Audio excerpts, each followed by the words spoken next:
बात करो खुदा यीशु आज यीशु मसीह के नाम से जिस वचन को मैं सुनो वो तेरे दास के द्वारा ना हो बल्कि तेरे पाक रूह की मर्जी से हो, क्योंकि हम तेरे दास का नहीं बल्कि तेरे पाक रूह को सुनने आए हैं। खुदा पाक रूह यीशु मसीह के नाम से हम तुझसे मिन्नत करते हैं, आज के वचन के द्वारा हम और हमारा घराना आपके हजूर में याद किया जाए। कोई शैतान हमारी जिंदगी से इस कलाम को चुराने ना पाए। यीशु मसीह के नाम से, यीशु मसीह के नाम से, यीशु मसीह नासरी के नाम से हाथों को उठा के तारीफ कर दो। खुदा के लिए तारीफ कर दो, तारीफ कर दो। पूरे हाथों को उठा के तारीफ कर दो, तारीफ कर दो। Hallelujah, hallelujah, hallelujah. खुदा आपके साथ है, आपके बच्चों के साथ है। आसमान पर कुछ ऐसी बरकतें हैं जो खुदा अपने लोगों को देना चाहता है। आप उन बरकतों को मिस कर दोगे। Hallelujah, hallelujah, hallelujah. तो अपने दिमाग को खोलकर, दिल के दरवाजों को खोलकर जब इस वचन को सुनोगे तुम लोगों को ये बात समझ आएगी हमें अपनी लाइफ में कैसे चलना है। हालेलुया। जब खुदा इंसान को बुलाता है क्या करता है? इसका मतलब ये नहीं है कि खुदा ने सिर्फ पास्टर्स को बुलाया या एवेंजलिज्म जो करते हैं उनको बुलाया है या मुबशर को, उस्ताद को। आप उसकी आवाज को कभी भी सुन नहीं पाओगे, पहली बात। दूसरी बात कि अगर आप सुन भी लेते हो और उसके पास भी चले जाते हो, उसके काम को भी करना शुरू कर देते हो, फिर भी बहुत सारी ऐसी चीजें हैं जो आपको समझना बहुत जरूरी है। एक पहले नंबर पे तो ओवर स्पिरिचुअल कभी मत बनना। ओवर स्पिरिचुअल बंदा हमेशा धोखा खाता है। बिल्कुल बैलेंस में रहना, ना तो अपने आप से बाहर जाना और ना ही अपने आप को किसी से कम समझना। बिल्कुल बैलेंस में रखना और तुम अपनी लाइफ की उन चीजों को देखोगे जो खुदा तुम्हारे लिए सोच कर बैठा है। हालेलुया। जो चीज मैं आपको बताने वाला हूं ये मेरी लाइफ को इसने सबसे पहले मुझे चेंज किया है, मुझे चेंज किया है। और मैं चेंज होकर उस बात को अमल में लाकर, उसको समझकर और प्रैक्टिकल उस पर अमल करके फिर आपको ये बात बता रहा हूं जो आपको समझना बहुत जरूरी है। हालेलुया। आपकी जिंदगी के दो पैटर्न ऐसे हैं जिसको आपने समझना है। पहला, जब खुदा आपको बुलाता है और बुलाकर अपने काम के लिए इस्तेमाल करता है, पहली बात। दूसरी बात कि जब खुदावन आपको बुला लेता है तो वो आपसे जब काम लेता है, अगर आपकी जिंदगी में कुछ ऐसी चीजें हैं जो आपको मालूम नहीं है तो इसका मतलब है आप खुदावन की बुलाहट और उसके काम को कभी भी पूरा नहीं कर सकते। इसको समझना। कुछ लोग इस दुनिया को असली दुनिया और हकीकी दुनिया समझते हैं और लोगों को ये बात मालूम नहीं कि एक स्पिरिचुअल दुनिया भी है। एक स्पिरिचुअल दुनिया भी है। आपको मालूम है आपकी लाइफ में एक छोटा सा डिसीजन भी स्पिरिचुअल दुनिया में उसकी सिलेक्शन होती है, उसको पास किया जाता है, फिर वो इस दुनिया में आकर वो काम पूरा होता है। स्पिरिचुअल दुनिया को लोग बिल्कुल नहीं समझते क्योंकि वो उनके लिए एक फेक दुनिया है। क्यों? क्योंकि जिस बंदे की रूहानी आंखें और दिमाग ही नहीं खुला वो रूहानी बातों को और रूहानी दुनिया के कामों को कभी नहीं समझ सकता।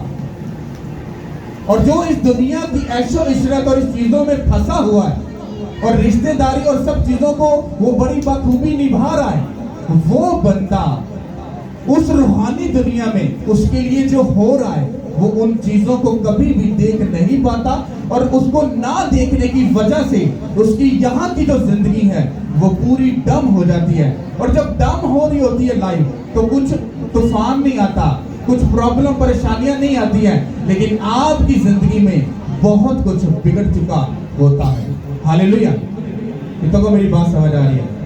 तो एक दुनिया है रूहानी दुनिया जहां से आपको बुलाया जाता है। और एक है ये दुनियावी दुनिया जहां पर आप आकर भी खुदा के कामों को सही से पूरा नहीं कर पाते, और जब आप नहीं कर पाते फिर आप फ्रस्ट्रेशन हो जाती है, फिर आप फिर जाते हो, फिर कहते हो मैं इतनी फास्टिंग करता हूँ, प्रेयर करता हूँ, बाइबल पढ़ता हूँ, गुनाह से भी दूर रहता हूँ, मैं अपना बेस्ट बोलता भी हूँ, 10% भी देता हूँ, फिर भी मेरी लाइफ में ये ट्रबल क्यों नहीं जा रही? जब ये आप बात सुनोगे मैं आपको बाइबल में प्रूफ दूंगा, और बिना प्रूफ के कोई बात नहीं करूंगा। जब ये प्रूफ आप सुनोगे तो ये प्रूफ एक बाइबल के सबसे बिगेस्ट मैन ऑफ गॉड का है। जब दुनिया स्टार्ट हुई थी ये उस बंदे की गवाही है, और उस बंदे की जर्नी है जब वो स्टार्ट हुई थी, और उसने एक ऐसी मिस्टेक की, ये मिस्टेक नहीं कह सकते, मतलब हम इसको कुछ भी नाम नहीं दे सकते, क्योंकि ये बाइबल में लिखा हुआ है, और बाइबल में लिखी हुई हर बात का कोई ना कोई मतलब जरूर होता है। हालेलुया। तो अभी तक मैंने जो बात बोली वो कितनों को समझ आई? एक है रूहानी दुनिया और एक है दुनियावी दुनिया। रूहानी दुनिया को अगर आप नहीं समझते तो आप अपनी इस दुनिया की जो जिंदगी है उसमें धोखा खाओगे। आपको मालूम है इस टाइम में, आखिरी टाइम में रूहानी दुनिया के बीच में बहुत कुछ बड़ा हो रहा है, हमको मालूम नहीं है। क्या मालूम है? किसी को मालूम है? नहीं मालूम। अभी भी जब मैं प्रचार कर रहा हूं, आपको प्रीच कर रहा हूं, तो रूहानी दुनिया में इस टाइम और इस वक्त और आपके लोगों का एक बहुत बड़ा काम वहां पर हो रहा है कि आगे क्या होगा। वहां पर आपको स्कैन किया जा रहा है और देखा जा रहा है किस बंदे को खुदा दुनिया में यूज करेगा, किसको कितने लेवल पर यूज करेगा, और कौन बंदा उसके किस काम के लिए यूज किया जाएगा। ये सारी सिलेक्शन अभी राइट नाउ जब मैं वचन सुना रहा हूं तो ऊपर हो रही है, और वो सब कुछ आपको देखा जा रहा है कि कौन बंदा इस वचन को बड़े ही रूह और सच्चाई से सुनकर और उसको अमल करने के लिए तैयार है। अगर वो तैयार है तो आपके ऊपर एक असाइनमेंट बनाई जाएगी, आपके लिए ऊपर एक प्रोजेक्ट बनाया जाएगा, और जब आप यीशु मसीह को कबूल करके उसके कलाम के मुताबिक चलना शुरू करोगे, वो खुदा के दूत आपकी लाइफ में आएंगे और वो खुदा के प्लान को आप पर जाहिर करेंगे और आपको बताएंगे मेरी बेटी, मेरे बेटे, तुझे ऐसा चलना। हालेलुया। अगर आप इस दुनिया को जो फिजिकल है इसको हकीकत जान रहे हो तो ये एक फेक दुनिया है, ये सच नहीं है। असली दुनिया रूहानी दुनिया है जहां पर हमारी जिंदगी के फैसला जात किए जाते हैं, मैरिज के, हमारे फाइनेंस के, हमारी खुशियों के, इत्मीनान के, हमारे गिरने के, हर एक योजना वहां पर बनाई जाती है और देखी जाती है कि मेरे लोग किस रीति के साथ, मतलब किस नेचर के साथ वो मेरे साथ चलने के लिए तैयार है। हालेलुया। कितनों को मेरी बात समझ आ रही है? तो मैं सोच चाहता हूं कि अगर आपको डीप इसको समझना है तो हम वचन के बीच में चलेंगे, इसको बड़े ध्यान से समझेंगे। हालेलुया। सब अपनी बाइबल को निकालो, पैदाइश 12 बाब और उसकी पहली आयत से हम पढ़ना शुरू करेंगे, इसको बड़े ही ध्यान से सुनना और समझना। हालेलुया जी, पढ़िएगा प्लीज। पैदाइश 12 बाब 1 से 9 या तक। और खुदावंद ने अब्राहम से कहा कि तू अपने वतन और अपने नातेदारों के बीच से और अपने बाप के घर से निकल कर उस मुल्क में जा जो मैं तुझे दिखाऊंगा, और मैं तुझे एक बड़ी कौम बनाऊंगा और बरकत दूंगा और तेरा नाम सरफराज करूंगा। सो तू सोना चांदी का कसरत था और वो कनान के जनूब से सफर करता हुआ बैतलहम में उस जगह पहुंचा जहां पहले बैतलहम और ई के मैदान उसका डेरा था, यानी वो मुकाम जहां उसने शुरू में कुर्बानगाह बनाई थी, और वहां अब्राहम ने खुदावंद से दुआ की। हालेलुया। कितनों को बात समझ आई? चौथी आयत में लिखा है यानी वही मकाम, वो मकाम जहां उसने शुरू में कुर्बानगाह बनाई थी, और वहां अब्राहम ने खुदा से फिर क्या की? दुआ की। अब ऐसा क्या हो गया था कि अब्राहम गया और फिर घूमकर उसी जगह वापस आया, और उसी कुर्बानगाह के पास आकर फिर उसने क्या की? वहां पर दुआ की। तो इससे आपको क्या समझ आई? अब्राहम जिस जगह से शुरू हुआ था, आपकी कॉलिंग जब शुरू होती है, आपका जब खिदमत का काम शुरू होता है, खुदा तब तक आपको आगे नहीं लेके जाता जब तक आप अपनी जिंदगी से हर एक उस चीज को जुदा नहीं करोगे जो खुदा के खिलाफ और उसके कानून के खिलाफ है। देखो, अब्राहम जब गया और घूम के वापस आया, अब ध्यान करना कि अब्राहम के साथ कौन चिपका हुआ था, कौन उसके साथ जुड़ा था। फिजिकल तौर पर देखें तो है तो उसका भतीजा था, रिश्तेदार था, कोई बुरी बात तो नहीं है, कोई प्रॉब्लम तो नहीं है, उसका अच्छा था, उसने कुछ उसके साथ बुरा तो नहीं किया था। बाइबल उसके बारे में कुछ भी ऐसा नहीं बताती कि लूत ने अब्राहम के साथ कुछ बुरा किया हो, ऐसा कुछ और कहीं नहीं लिखा। अब बाइबल कहती है कि जब वो वहां पर वापस पहुंचे, तो जब ये अगली 5 आयत से जब आप पढ़ते हो, तो जब वो आगे चलते हैं तो वहां पर अब्राहम और लूत के बीच में बातचीत होती है और अब्राहम लूत से कहता है कि भाई बात इस तरह से है, अब हम इकट्ठे नहीं रह सकते क्योंकि तेरे चरवाहे और हमारे चरवाहों में क्या होता है, झगड़ा होता है। तो कृपया भाई साहब ऐसा करो, अगर तुम राइट साइड पर जाओगे तो मैं लेफ्ट साइड पे चला जाऊंगा। हाँ, यानी कि जो जगह पहले तू चूज करेगा तू उधर चला जा और उसके बाद जो जगह बचेगी मैं उधर चला जाऊंगा और हम क्या होंगे, आपस में जुदा हो जाएंगे। तू अपने रास्ते चला जा और मैं अपने रास्ते चला जा। अब बाइबल ये कहती है कि लूत ने उसी टाइम इमीडिएटली उसने भाई साहब कहा कि I agree with you Abraham, मैं एग्री हूं तेरे हर फैसले के साथ, तो मैं जुदा होने के लिए तैयार हूं। तो बाइबल कहती है कि लूत वहां से जुदा हो गया। जब जुदा हो गया तो उसने अपने लिए अच्छी जगह को देखा जो दूर से देखने में बड़ी खूबसूरत और सुंदर नजर आती थी। और वो कौन सा मुल्क था जहां लूत गया था? सदूम और अमोरा का। जब वो वहां पर पहुंच गया तो वो हम उसको छोड़ देंगे। अब बाइबल कहती है, इसको मैं खुद पढ़ूंगा, 13 बाब की 10 आयत से मैं पढ़ूंगा। तब लूत ने 14 आयत से पढ़ूंगा। और लूत के जुदा हो जाने के बाद खुदा ने अब्राहम से कहा कि अपनी आंखें उठा और जिस जगह तू है वहां से मशरिक और जनूब और शमाल और मगरिब की तरफ अपनी नजर क्या कर, दढ़ा, मतलब उसको दौड़ता जा और जितनी दूर तेरी नजर जा सकती है कहता लेके जा। कहता जितनी दूर तेरी नजर जाएगी ये सब मुल्क और ये सारी बरकतें मैं तुझे देता हूं। अब बड़ा ध्यान से सुनना। अब बाइबल कहती है कि लूत जैसे ही अब्राहम से जुदा हुआ तो उसकी अगली ही आयतों में क्या लिखा है, खुदा ने अब्राहम से कहा अपनी आंखें उठा और देख चारों तरफ, मशरिक मगरिब जनूब शिमाल हर तरफ तू देख ले। कहता है जितनी दूर तेरी नजर जा रही है, कहता है ये सारे मुल्क मैं तुझे दे दूंगा। जब लूत साथ था तो खुदा ने बरकत उसको क्यों नहीं दी?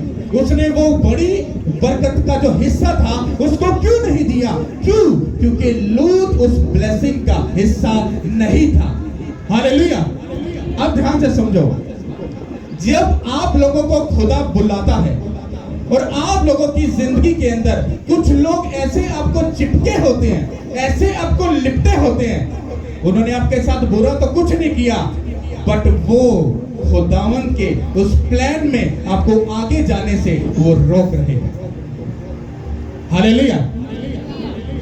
जो चीज आपकी जिंदगी में आपके साथ चिपकी हुई है और आपको आगे जाने से और स्पिरिचुअल लाइफ में आगे बढ़ने से वो रोक रही है, बाइबल कहती कि जब तक वो आपसे जुदा ना होगी आप खुदा के प्लान को कभी पूरा ना करने पाओगे। हालेलुया।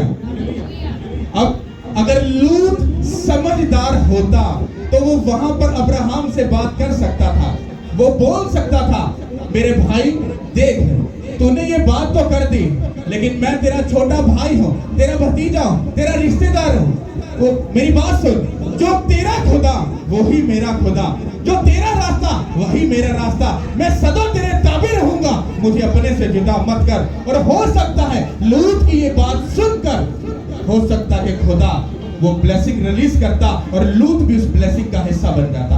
और ये आपको फिर आगे जाकर एक प्रूफ मिलता है। कितने लोगों को रूत याद है? उसकी सास ने उसको क्या कहा था, मेरी बेटी चली जा, क्योंकि अब मेरे पास ना तो शौहर है ना तो बेटे है, तू किस आस से मेरे साथ है? उसने कहा नहीं, उसने कहा तेरा खुदा मेरा खुदा, तेरे हर एक फैसला मेरा फैसला, तेरी खुशी मेरी खुशी, तेरा गम मेरा गम। उसने कहा जो कुछ तेरा वो सब मेरा। और बाइबल कहती है कि वो यीशु मसीह की ब्लड लाइन में वो जुड़ गई। ताकि रूथ को स्टडी करो तो रूथ एक उस लाइन में नहीं थी, वो एक अदर सिस्टम में से थी, मतलब वो जो गैर यहूदियों को माने उसमें से थी।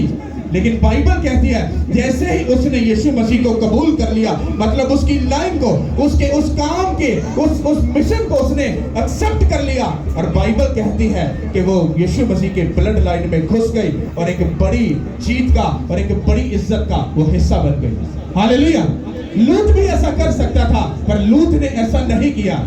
इसलिए लूत जब जुदा हो गया तो बाइबल ये कहती है कि खुदा ने अब्राहम के साथ लूत को जुदा करके जब उसको जुदा कर दिया तो खुदा ने अब्राहम को वो सब बरकतें दी जो खुदा उसको देना चाहता था। हालेलुया। आपकी जिंदगी में आपका रिश्तेदार हो सकता है। मैं आपके रिश्तेदारों के आपके सब चीजों के सिस्टम के खिलाफ नहीं हूं, मैं बात कर रहा हूं, स्पिरिचुअल बात कर रहा हूं। मेरी पर्सनल लाइफ में कुछ ऐसे पर्सन थे जो मेरे रिश्तेदार थे, पर वो मेरे लिए बाई से ठोकर थे। मैंने कुछ नहीं सोचा, मैंने उनको कुछ भी निकाला भी नहीं है। मैंने खुदा के साथ बात की, मैंने कहा देख खुदा, तेरे वचन के मुताबिक तू अपने लोगों के साथ अदर पर्सन लोगों को नहीं रहने देता जो बाई से ठोकर है। उसने कहा डोंट वरी, मैंने तेरी आवाज को सुन लिया है। कहता तू परेशान मत हो, मैं तेरा खुदा हूं। लूत को जबरदस्ती नहीं निकाला गया था, लूत खुद अपनी मर्जी से डिसीजन लेकर वहां से गया था। और जितने लोग मेरी लाइफ से गए थे खुदा ने उनको निकाला, मैंने नहीं निकाला। हालेलुया। फिर मेरी जिंदगी में खुदा ने उन रवशों को, उन आदतों को, उन कामों को, उन बातों को, उन चीजों को एक एक करके जुदा किया और मुझे एक ऐसा इंसान बनाया जो खुदा के साथ परफेक्टली बैठकर उसके साथ बात कर सके, उसके साथ टाइम स्पेंड कर सके, उसके साथ जिंदगी गुजार सके और उसकी आवाज को सुनकर उसके कामों को पूरा कर सके। हालेलुया। में देखो और देखो, यहाँ पर स्पिरिचुअल और फिजिकल दोनों बातें हो रही हैं। अगर आपकी फिजिकल लाइफ में जैसे इस दुनिया में अगर आप लोगों के साथ कुछ अदर लोग जुड़े हैं तो रूहानी दुनिया में आपके लिए डिस्कशन ये चल रही है कि अगर ये पर्सन, ये आदत, ये काम, इससे रूहानी दुनिया का आपको नॉलेज नहीं है, आपको एक्सपीरियंस नहीं, क्योंकि आप बाइबल को नहीं पढ़ते। क्योंकि जब आप बाइबल को पढ़ते हो आप एक रूहानी दुनिया में चले जाते हो और आप उन बातों को समझते हो जो खुदा आपको समझाना चाहता है। हालेलुया। अब मैं इसमें एक और थोड़ा सा टच दूंगा। मैं बात कर रहा हूं आपकी सोल की। किसकी बात कर रहा हूं? सोल किसको कहते हैं? किसको कहते हैं? किसको ये वर्ड मालूम है? किसको रूह बोलते हैं? हाथ उठाओ। ओके, मतलब आपको मालूम है तो हम उर्दू में भी समझ लेते हैं। सोल बोलते हैं जो हमारे बातन में हमारी रूह है।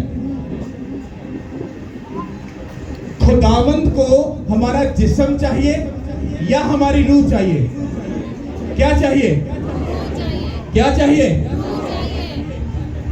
अगर खुदावंद को हमारी रूह चाहिए, वो रूह तो खुदा के पास चली जाएगी मरने के बाद। लेकिन अब दुनिया में रहते हुए अगर खुदा को हमारी सोल चाहिए तो सोल के साथ उसको हमारा बदन भी चाहिए। मैंने आपको बताया कि आसमान के ऊपर रूह रहती है, लेकिन जमीन पर रूह का बिना बदन के रहना इनलीगल है, वो नहीं रह सकती।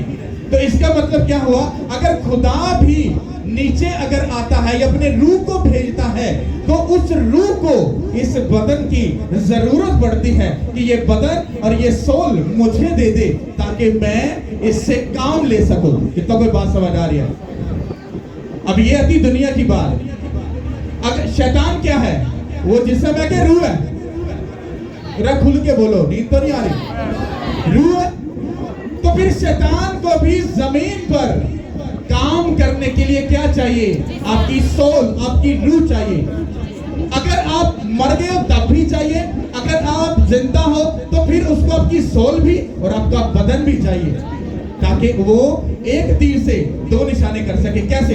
अगर तुम किसी शैतानी जिंदगी में मर गए हो तो मरने के बाद तुम्हारी जो रूह जो भटकती है, ये स्पिरिचुअल रूहानी दुनिया का एक लॉ और कानून है। वो रूह जब भटकती है तो शैतान उसको कैप्चर करके उसी को बदरू का डेजिग्नेशन देकर फिर उसको लोगों में इस्तेमाल करता है। लेकिन अगर आप जिंदा हो, मरे नहीं हो, तो फिर वो क्या करता है, वो आपके बदन को लेना चाहता है ताकि वो आपकी सोल से भी और आपकी जिस्म से भी वो काम ले सके। कैसे? जब ये आपका जिस्म नशों में, बदकारी में, हरामकारी में, लालच में, गंदगी में, इन सब चीजों में इन्वॉल्व हो जाता है, तो आप शैतान के सोल अटैक के नीचे आ चुके हो। हालेलुया। समझ आई कि नहीं आई? सोल अटैक मतलब शैतान की सोल का आपकी सोल के ऊपर अटैक। जो लोग जिनकी जिंदगी में आज भी नशा है, चर्च जाने के बाद वो सोल अटैक के नीचे है। उनको अभी भी ज़ना के, व्यभिचार के अगर थॉट आ रहे हैं तो वो एक सोल अटैक के नीचे है। अगर आप आज भी प्रेयरलेस हो, अगर आप प्रेयर नहीं कर रहे हो, तो आप सोल के अटैक के नीचे हो। कौन सी सोल? शैतान की। आपकी जिंदगी में आप वो सब चीजें जो खुदा चाहता है आप नहीं कर पा रहे, तो आप सोल अटैक के नीचे हो। और जब आप सोल अटैक के नीचे हो तो आप रूहानी दुनिया के मिशन को और काम को कभी पूरा नहीं कर सकते। हालेलुया। आप अपनी जिंदगी को परखना चाहते हो, अपनी कॉलिंग को चेक करना चाहते हो, अपनी जिंदगी को, सब सिस्टम को चेक करना चाहते हो, मैं आपको बताता हूं। सुनो, जब आपके प्रेयर करने का टाइम, जो कमिटमेंट है खुदा के साथ, उसी टाइम में अगर तुम्हारे जिस्म या तुम्हारा जो फोन है या तुम्हारे जो कान, आंखें और दिल है, ये तुम्हें किसी और वे पे लेके जा रहे हो, मैं आपको चैलेंज करता हूं, आप सोल अटैक के नीचे हो। अगर आपके फास्टिंग का वो दिन है जिसमें आपने डिसाइड किया कि हम इसमें फास्टिंग करेंगे और उसी में आपको सब गड़बड़ियां आ रही हैं, आप सोल अटैक के नीचे हो। आपको बाइबल पढ़ने का टाइम है और आपको बड़ी नींद और बड़ा रहा है, आपको ये बात मालूम होनी चाहिए कि मुझ पर सोल अटैक हो रहा है। और अगर आज भी आप गुनाह और चुगली किसी भी चीज में मुब्तला हो तो सोल का अटैक आप पर हो रहा है। इसका मतलब ये नहीं कि आप गुनाहगार बन गए हो। यहाँ पर मैं आपको बताना ये चाह रहा हूँ कि अगर आप रूह के जैसे समझदार हो तो अपनी सोल और अपनी रूह को, अपनी जिस्म को आप बचा सकते हो और मसीह की ब्लड लाइन में घुस सकते हो। हालेलुया। आपके पास अख्तियार है, आपको खुदा ने अख्तियार बख्शा है। जाओ, सांपों और बिच्छों को कुचलो और इब्लीस की सारी कुदरत पर गालिब आओ। उसे कहा खुदा के ताबे हो जाओ। जब तुम शैतान के साथ मुकाबला करोगे, वो शैतान तुमसे क्या होगा? भाग जाएगा। और जब आप, ये स्पिरिचुअल आपकी नॉलेज है, ये स्पिरिचुअल आपके समझने का तरीका है। जब आपको मालूम हो कि मैं सोल अटैक के नीचे हूं, आपको फिर जबरदस्ती करना है और प्रेयर में जाकर उसी टाइम में शैतान को डांटना है। जो अटैक आप पर हो रहा है उसी टाइम में उस अटैक को आपने क्या करना है? डांटना है और कैंसिल करना है। मैं आपको बता रहा हूं, आप जब उससे फ्री होगे आपको ऐसा लगेगा मैं बिल्कुल रिलैक्स हो गया हूं, मुझे अब ऐसा थॉट नहीं आ रहा है, मुझे ख्याल नहीं आ रहा है। पता क्यों? क्योंकि आपने उसके साथ फाइट करके उसके अटैक को आपने खत्म कर दिया और अपनी सोल को आपने सेव करके अपने खुदा यीशु मसीह को दे दिया। हालेलुया। कि कभी बात समझ आ रही है? हालेलुया। तो आपको ये बात समझनी है, अगर आपकी सोल जो है, अगर वो किसी बुरी रवश या किसी बुरे कनेक्शन में अभी भी फंसी हुई है, तो आप किसी सोल अटैक के नीचे हो।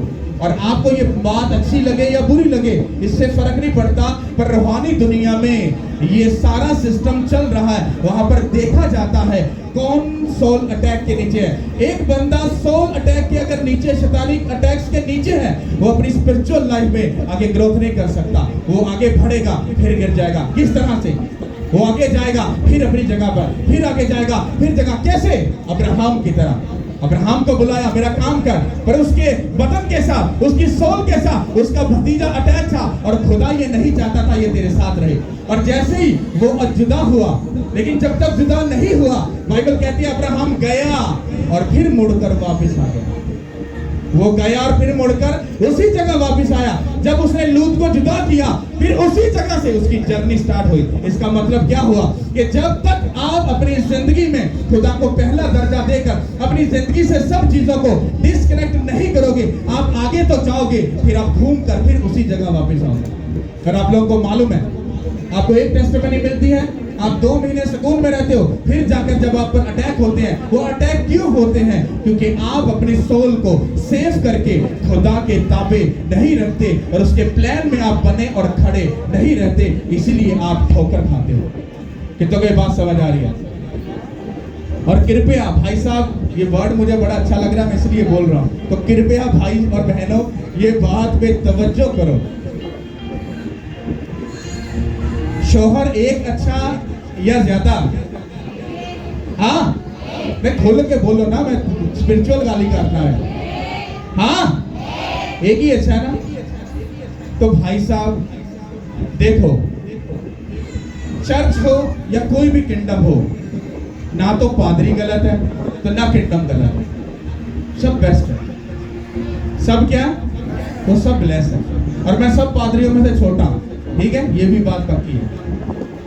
तो चर्च और खुदा का जो खादम है वो तो ठीक है, लेकिन अगर आप तरह तरह की जगहों को टेस्ट करते हो तो आपका टेस्ट डिफरेंट हिस्सों में बंट जाता है, फिर तो टेस्ट जचदा नहीं है। इसका मतलब क्या हुआ? तुम एक ही जगह पर खड़े रहो, तुम्हारा पूरा जिम्मा पादरी के ऊपर है। अगर तुम गिर जाओगे तो तुम्हारा लेखा वो पादरी भोग देगा, ये स्पिरिचुअल रूल है। तो कृपया इधर उधर भटकना बंद करो और एक जगह पर खड़े और अड़े रहो। और अगर आपको कहीं और अच्छा लग रहा है तो मैं खुद आपको ये बोलता हूं, वहां पर बेस्ट है, वहां पर जाओ, क्योंकि आप वहां की भेड़ हो। तो कृपया आप ऐसा मत करो इधर इधर इधर, इस तरह आप डबल माइंडेड हो जाओगे। एक पास्टर बोलेगा ऐसे जाना है, एक बोलेगा ऐसे जाना है, थ्योरी अलग है, रास्ता एक ही है, आप किसको चूज करोगे? इधर जाओगे तो इसको गलत साबित करोगे, अगर इधर जाओगे तो इसको गलत साबित करोगे। तो इसका मतलब क्या हुआ? आप ना चाहते हुए भी किसी को ठोकर और गुनाहगार बनाओगे। कितना मेरी बात समझ आ रही है? अपने अपनी जिंदगी में ये देखो, झांको और प्रैक्टिकल इस पर तजर्बा करके चेक करो तुम्हारे साथ कौन जुड़ा हुआ है तो तुम्हें आगे नहीं जाने देगा। अपनी लाइफ में चेक करो, वो फिजिकल लाइफ है, वो स्पिरिचुअल लाइफ है। मैं आपको सच बता रहा हूं, जब आपकी जिंदगी में फिजिकल तौर पर स्पिरिचुअलिटी का लेवल छीन लिया जाता है तो आपको आपके सामने होता कुछ नहीं है। पर मुझे खुदा ने ये बात बड़े डीप तरीके से समझा दी है। उसने कहा रूहानी दुनिया में बहुत कुछ बिगड़ जाता है। उसने कहा अगर मैंने तुझे चुना, अगर तू सीधी राह पर चलता नहीं रहेगा तो जो तुझ पर मैंने योजना बनाई, जो प्लान बनाया, जिससे काम लूंगा, कहता वो काम जो है बिगड़ जाएगा और शैतान तुम लोगों को खा जाएगा। तुम्हारी छोटी छोटी सी गलती जो है वो तुम्हारे सोल अटैक को जब ऊपर आती है तो फिजिकल तौर पर कुछ नहीं होता, पर वो तुम्हारी जिंदगी में तुम्हें अंदर से दीपक की तरह शैतान खाता जाता है, खाता जाता है, खाता जाता है और तुम्हें लगता है कुछ नहीं हो रहा, लेकिन बहुत कुछ होता है। हमारे घर में कुछ भी छोटी मोटी हलचल हो, कुछ भी आप अग भगोला बन के ते सारिया चीज़ों को गिरे बांध तो फड़ लेता है कि तेरी एंट्री इधर नहीं है। तेरी एंट्री क्यों हुई? यीशु के नाम से गेट आउट माय होम, दफा हो जाए यहां से। क्यों? क्योंकि हमें मालूम है जब सोल पर कहीं भी अटैक हो रहा होता है तो हम स्पिरिट में बिल्कुल ट्यून होकर अपने आप को बिल्कुल सीधा करके और दौड़ना शुरू कर देते हैं, ना कर उसके ऊपर सोचना और शौक बनाना शुरू कर देते हैं। कितनों को मेरी बात समझ आ रही है? सब बोलो आमीन, आमीन। आपके चेहरों से ये लग रहा है कि शैतान आपको पूरी नींद का अटैक दे रहा है। इसको मत समझो, बाकी सरमन सबको समझ लेना, इसको मत समझना, क्योंकि मैं तो बड़ा कुछ तुम पर अटैक करने वाला हूं और तुम इस छोटी सी बात को समझ गए कि मैं तुम पर अटैक कर रहा हूं। तो भाई साहब तुम तो मुझे रोज जूतियां मारोगे और रोज जूतियां मारोगे तो तुम तो यीशु मसीह की तरफ जाना शुरू हो जाओगे और मेरा मिशन क्या होगा? वो फेल हो जाएगा। कितना को बात समझ आ रही है? कौन जुड़ा है आपके साथ जो आपको आगे नहीं जाने देगा? Hallelujah, hallelujah. मेरे साथ अगर कोई भी ऐसी चीज, मैं किसी भी चीज के साथ लव नहीं करता हूं, प्यार नहीं करता हूं, दिल नहीं लगाता हूं, वो कोई भी चीज क्यों ना हो। मेरा दिल, मेरा प्यार और मेरा लव एक ही है, हार्ट को और पकड़कर फिर सही अटैक करो और फिर वो इमोशनल होके वो पर्सन मेरे सामने आएगा और मैं भी इमोशनल होके हाय और उठे की होएगा, मुझ पर अटैक हो जाएगा। तो मैंने इसको दुनियावी तौर पर क्या जुबान देते हैं, आपा कोई भी कमजोरी नहीं बनाई, ना अपनी बीवी, ना अपने बच्चे ते ना अपना रिश्तेदार, इससे बढ़कर कोई नहीं होता है। पर मैंने किसी को अपनी कमजोरी नहीं बनाया। जो कानून तोड़ेगा उसको वार्निंग करूंगा कि सीधे हो जाओ। कितनों को समझ आ रही है? वो वाइफ हो, वो बच्चे हो, वो कोई भी हो, जो गलती करेगा, जो कानून को तोड़ेगा, उंगली ऐसे सीधी और वार्निंग। अरे पैसा तुसी करो ते मैनू उंगली नहीं, फिर मैनू डंडे ही पैंदे सीधे। फिर नुक्कर च वड़ के पहले गलेटू ही सुट्टी जाने ने, माफ कर दे, माफ कर दे। फिर जेड़े चोबे लगदे ना खुदा दे नेज़ियां दे रात नो वक्कियां दे वो चोबे नू बर्दाश्त करना हर पर्सन दा दे बर्दाश्त तो बाहर है। इतना को समझ आ रही है? तो मेरा हिसाब कौन लेगा? वो खुदा लेगा।